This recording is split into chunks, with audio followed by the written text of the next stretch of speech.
शुभारंभ की घोषणा करने की कृपा करें। माननीय प्रधानमंत्री जी। उत्तर प्रदेश के मुख्यमंत्री श्रीमान योगी आदित्यनाथ जी, केंद्रीय खेल मंत्री भाई अनुराग ठाकुर, मंत्रिमंडल में मेरे सहयोगी भाई नीतीश प्रामाणिक, उत्तर प्रदेश के उप मुख्यमंत्री भाई ब्रिजेश पाठक जी, अन्य सभी महानुभाव और खेलो इंडिया यूनिवर्सिटी गेम्स में हिस्सा ले रहे सभी खिलाड़ी, आप सभी को बहुत बहुत बधाई। आज यूपी देश भर की युवा खेल प्रतिभाओं का संगम बना है। खेलो इंडिया यूनिवर्सिटी गेम्स में जो 4000 जितने खिलाड़ी आए हैं, उनमें से अधिकांश अलग अलग राज्यों से हैं, अलग अलग क्षेत्रों से हैं। मैं उत्तर प्रदेश का सांसद हूं, उत्तर प्रदेश की जनता का जनप्रतिनिधि हूं और इसलिए यूपी के एक सांसद के नाते खेलो इंडिया यूनिवर्सिटी गेम्स में यूपी आए हुए और आने वाले सभी खिलाड़ियों का मैं विशेष रूप से स्वागत करता हूं। इन गेम्स का समापन समारोह काशी में आयोजित किया जाएगा। काशी का सांसद होने के नाते मैं इसे लेकर भी बहुत उत्साहित हूं।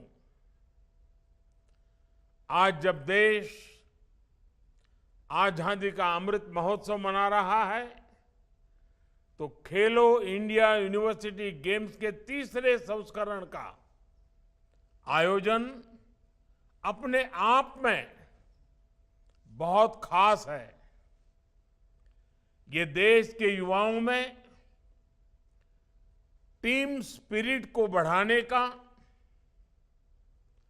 एक भारत श्रेष्ठ भारत की भावना को बढ़ाने का बहुत ही उत्तम माध्यम बना है। इन गेम्स के दौरान युवाओं का एक दूसरे के क्षेत्रों से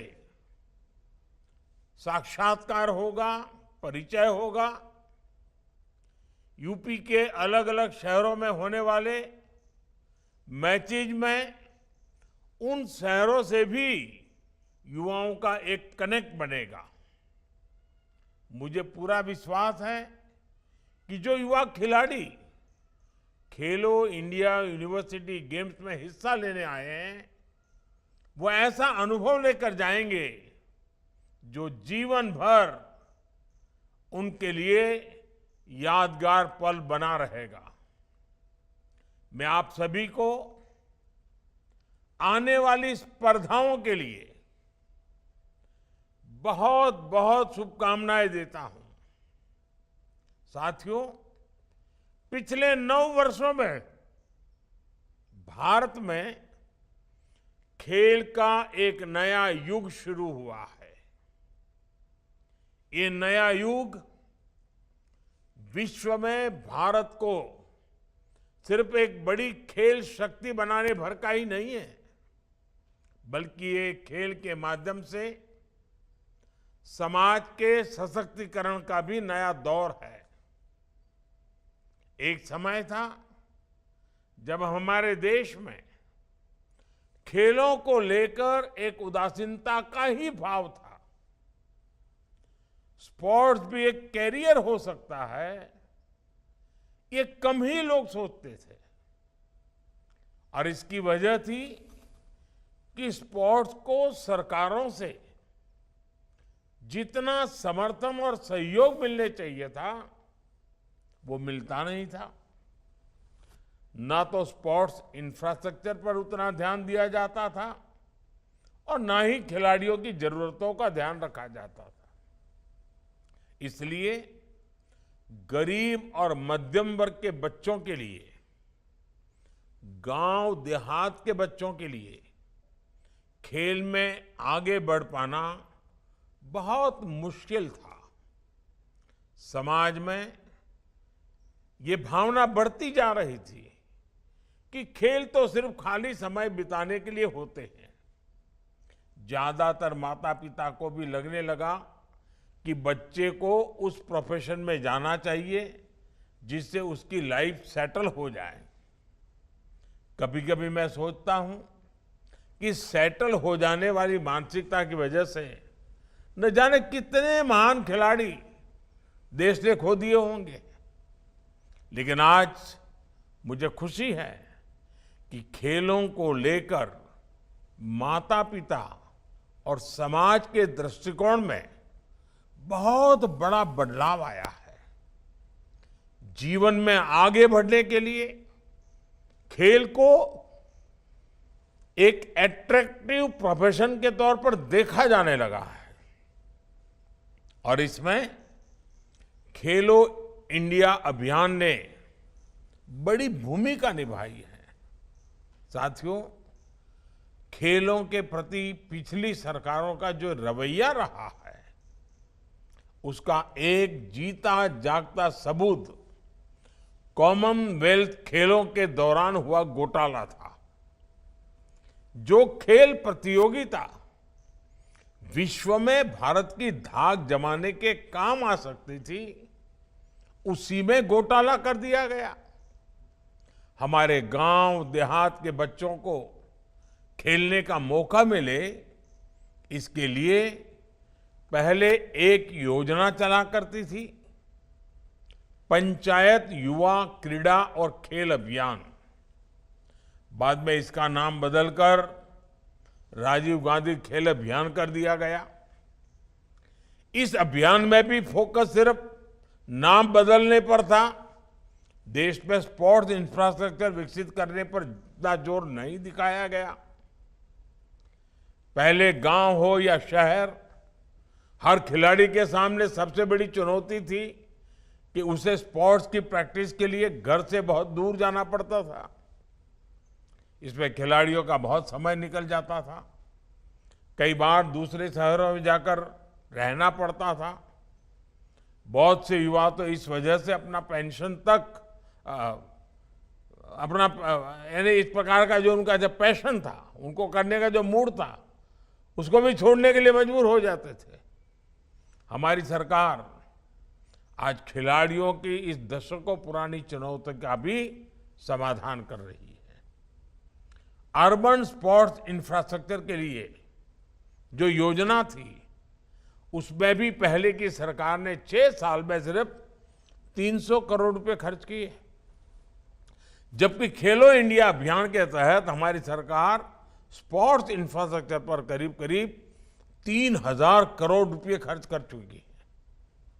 बढ़ते हुए स्पोर्ट्स इंफ्रा की वजह से अब ज्यादा खिलाड़ियों के लिए खेल से जुड़ना आसान हो गया है।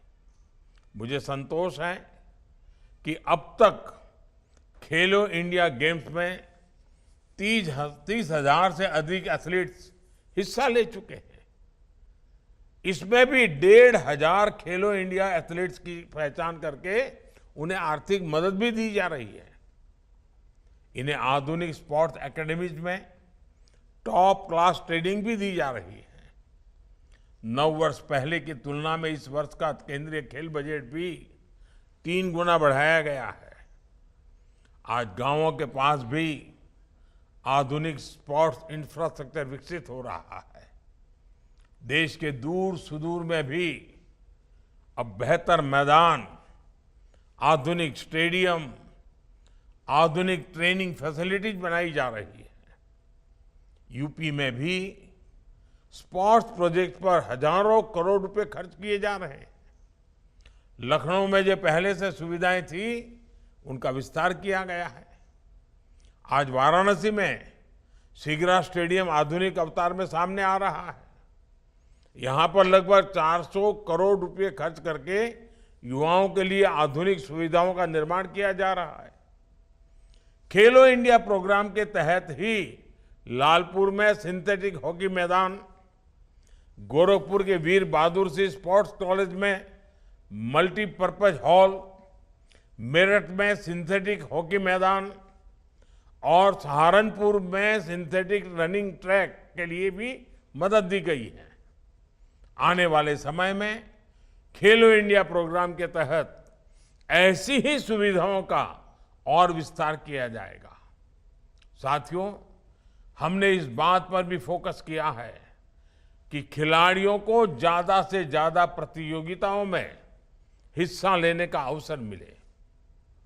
जितना ज्यादा खिलाड़ी स्पोर्ट्स कॉम्पिटिशन्स में हिस्सा लेते हैं, उतना ही उनका लाभ होता है, उनका टैलेंट निखरता है। उन्हें यह भी पता चलता है कि हम कितने पानी में हैं, हमें अपना खेल और कहां सुधारना है, हमारी कमियां क्या है, गलतियां क्या है, चुनौतियां क्या है। कुछ साल पहले खेलो इंडिया स्कूल गेम्स की शुरुआत के पीछे एक बड़ी वजह यह भी थी। आज इसका विस्तार खेलो इंडिया यूनिवर्सिटी गेम्स और खेलो इंडिया विंटर गेम्स तक हो चुका है। देश के हजारों खिलाड़ी इस प्रोग्राम के तहत स्पर्धा कर रहे हैं और अपनी प्रतिभा के बल पर आगे बढ़ रहे हैं। और मुझे तो खुशी है, भारतीय जनता पार्टी के अनेक सांसद खेल प्रतियोगिता चलाते हैं। उसमें हजारों की तादाद में एक एक संसदीय क्षेत्र में नौजवान बेटे बेटियां खेलकूद में हिस्सा लेती है। आज देश को इसके सुखद परिणाम भी मिल रहे हैं। बीते वर्षों में कई अंतर्राष्ट्रीय प्रतियोगिताओं में हमारे खिलाड़ियों ने श्रेष्ठ प्रदर्शन किया है।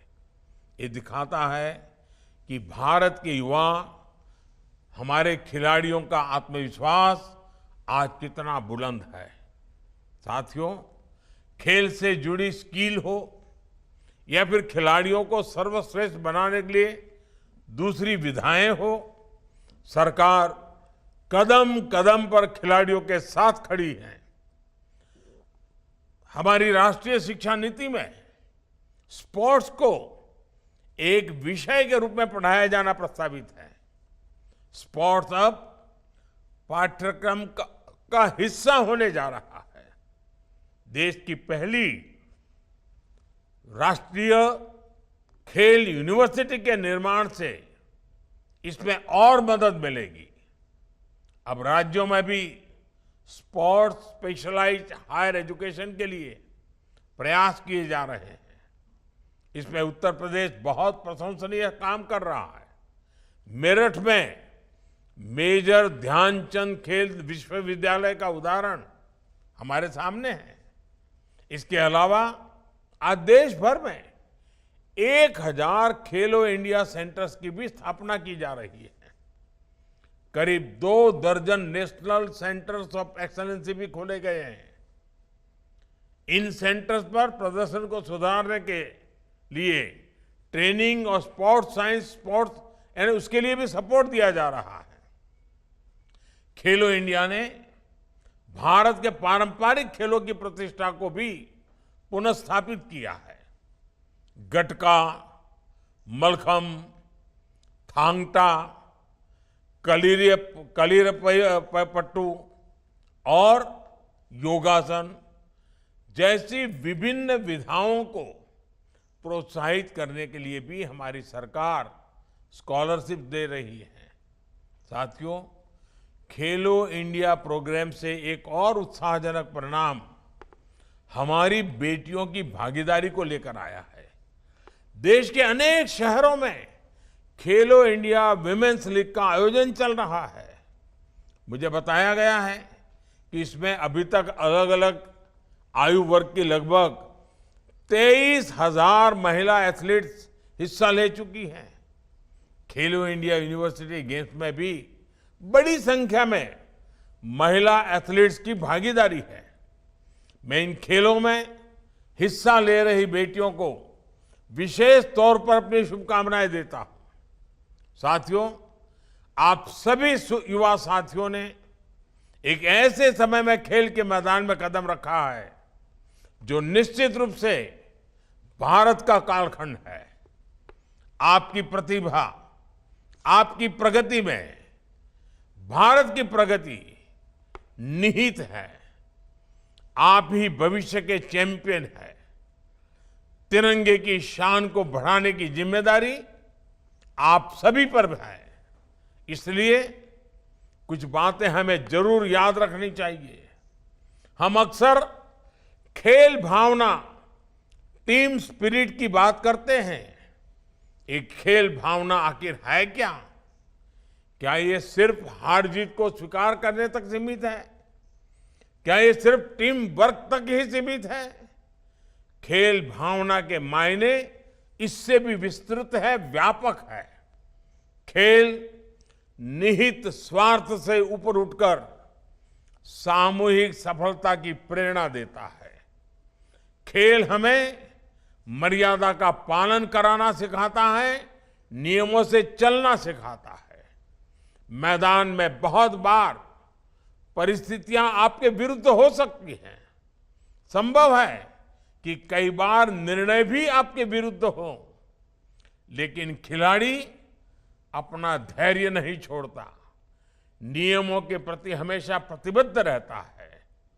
नियम, कानूनी मर्यादा में रहते हुए कैसे धैर्य के साथ अपने प्रतिद्वंदी से पार पाया जाए, यही एक खिलाड़ी की पहचान होती है। एक विजेता तभी महान खिलाड़ी बनता है जब वो हमेशा खेल भावना का, मर्यादा का पालन करता है। एक विजेता तभी महान खिलाड़ी बनता है जब उसके हर आचरण से समाज प्रेरणा लेता है। इसलिए आप सभी युवा साथियों को अपने खेल में इन बातों का ध्यान जरूर रखना चाहिए। मुझे विश्वास है आप इन यूनिवर्सिटी गेम्स में खेलेंगे भी और खिलेंगे भी। एक बार फिर आप सभी को बहुत बहुत शुभकामनाएं। खूब खेलिए, खूब आगे बढ़िए। धन्यवाद।